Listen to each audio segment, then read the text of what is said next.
ఆయన ఘనత కొరకు నా సర్వస్వం. మే 9. మన ఊహకందని దాన్ని చేరుకోవడం.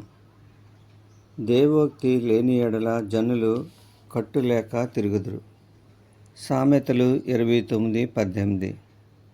సిద్ధాంతాన్ని గట్టిగా పట్టుకొని ఉండడానికి, దర్శనం కలిగి ఉండడానికి మధ్య చాలా వ్యత్యాసం ఉంది.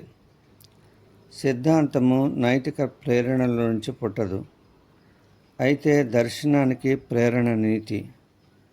ఆదర్శాలే ధ్యేయంగా సిద్ధాంత భావాజాలంతో మునిగి తేలే వ్యక్తులు ఏ పని చేయలేరు. దేవుని గురించి, ఆయన గుణగణాల గురించి స్వంత అభిప్రాయాలు ఏర్పరచుకున్న వ్యక్తి వాటిని తన వైఫల్యాన్ని సమర్థించుకోవడానికి ఉపయోగించుకుంటాడు. యోనా ఇదే చేశాడు.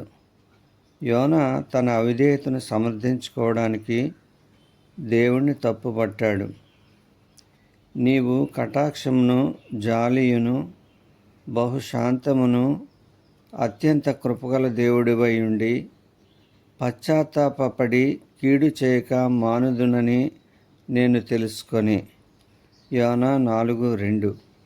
ఉన్నావని యోనా తన నిర్లక్ష్యాన్ని సమర్థించుకున్నాడు.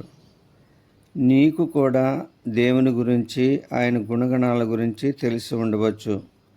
అయితే నీవు చేయవలసిన పని నిర్లక్ష్యం చేయడానికి అవే కారణం కావచ్చు. అయితే దర్శనం ఉన్న చోట యథార్థత మరియు అంకితభావం ఉంటాయి. ఎందుకంటే దర్శనము నైతిక వర్తనను ప్రోత్సహిస్తుంది. మన స్వంత ఆదర్శవాదము మనల్ని నాశనానికి నడిపిస్తుంది. నీకు దర్శనం ఉందా, లేక నీవు సిద్ధాంతాల్లో మునిగి ఉన్నావా అని నిన్ను నీవు పరీక్షించుకో. ఓహో, మనిషి తనకు అందని దాన్ని అందుకుంటే ఎంత మేలు. పరలోకమంటే అదే కదా. దేవోక్తి లేని యెడల జనులు కట్టులేక తిరుగుదురు.